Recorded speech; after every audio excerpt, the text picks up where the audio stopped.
What's up, guys? Welcome back. So we ain't got a whole lot going on today, so let's make this quick and check it out. So for those of you that are subscribed and watch my videos, I appreciate it, and you will also know that last time we worked on this, we put all new tires on it, new used tires. And so the project at hand today is, you'll also see how bad that drive shaft U-joint was on this jack shaft here. It was so bad that I don't even want to drive it another mile like that. So today's project is to get that taken out so I can get a new one ordered.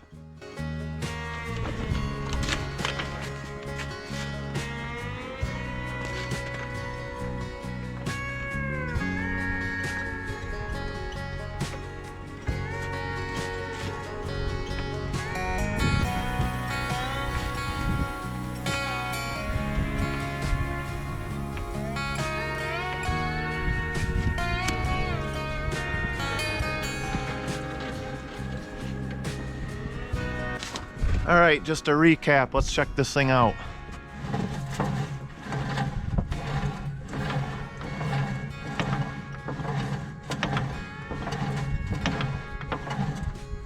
Yeah, that's pretty bad, and surprisingly it's just the back one too. The front one's fine.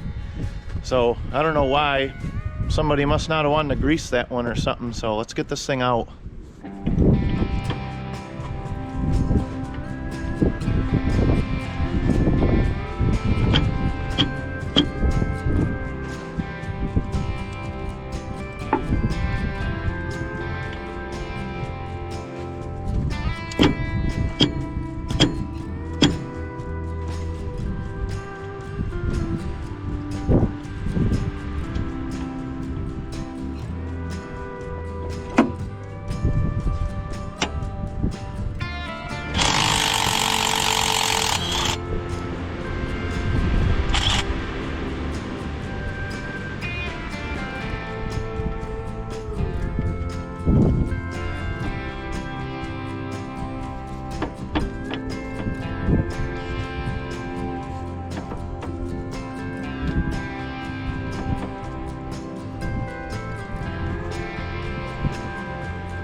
And there we go. We got her out. Got the shaft strapped up. And that thing fell apart on the ground. That thing's wasted, so we'll get it in the garage and check her out. Yeah, here it is on the bench. Pretty rusted in there. Those needle bearings haven't been in there for a long time. Thing's pretty beat up, so let's see if we can find any numbers on this thing.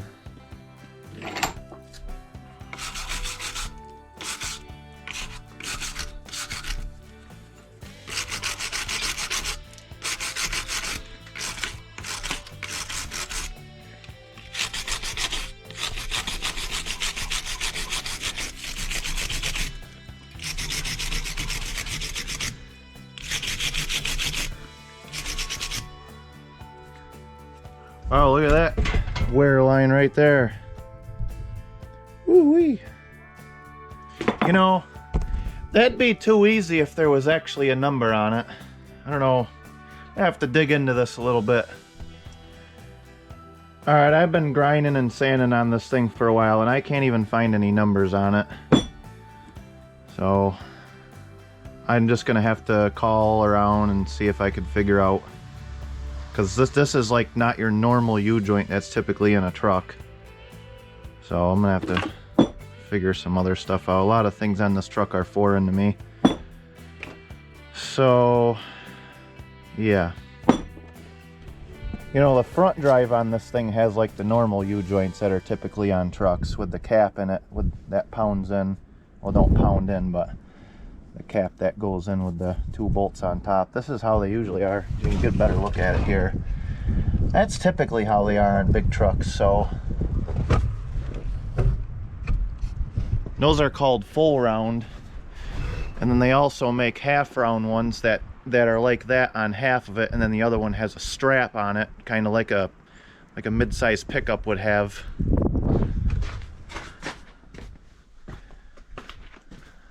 But this is just weird, so. Alright, in the meantime, who wants to hear some babbling? Me? No, not really. I don't even like hearing myself talk. I can't imagine what you guys think. Just make sure you do me a favor and yourself a favor and hit that subscribe button so you can keep hearing me talk. I really appreciate it.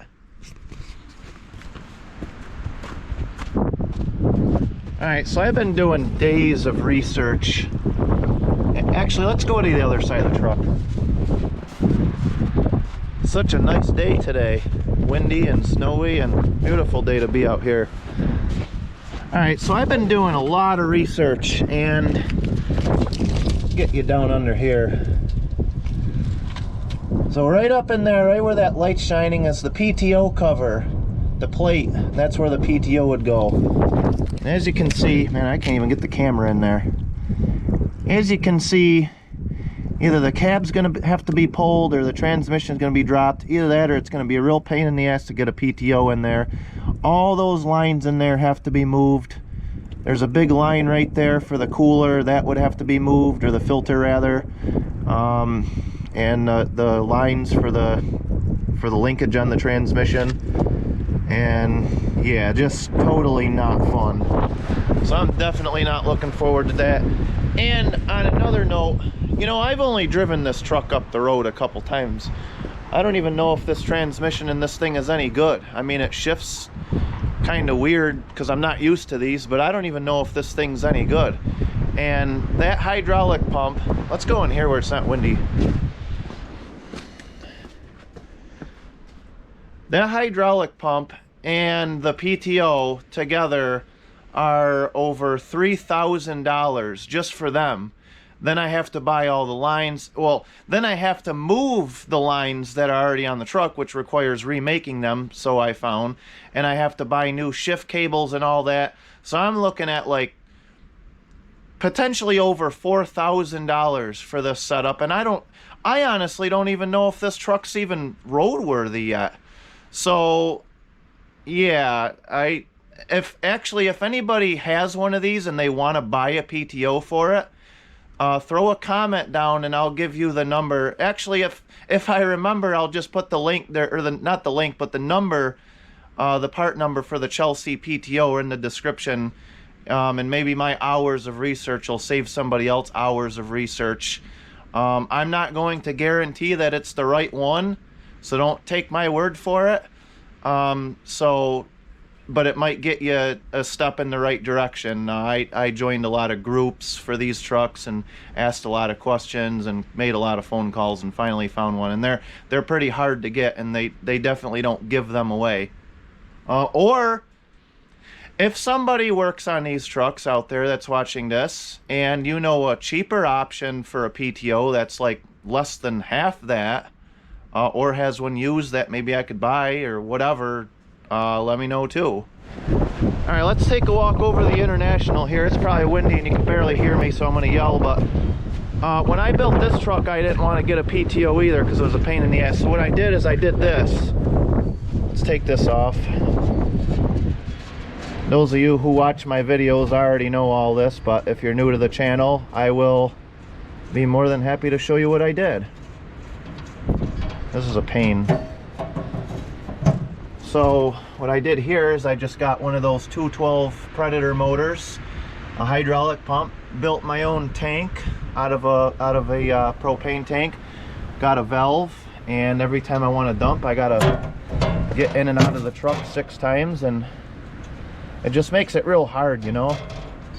I was really looking forward to getting a PTO for this Army truck because then I wouldn't have to get out of the truck, and I could just do a lot more, you know. I could tailgate, I could raise it while I'm moving the truck.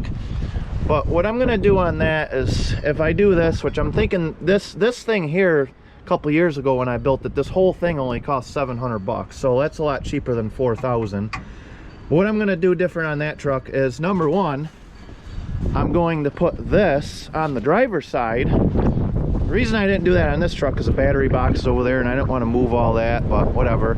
So now I got to get out and walk all the way around the truck, start it, walk all the way around the truck. It's a pain. So first of all, I'm going to put this on the driver's side, and number two, I'm going to put the valve, the control for the box, inside the cab in the center.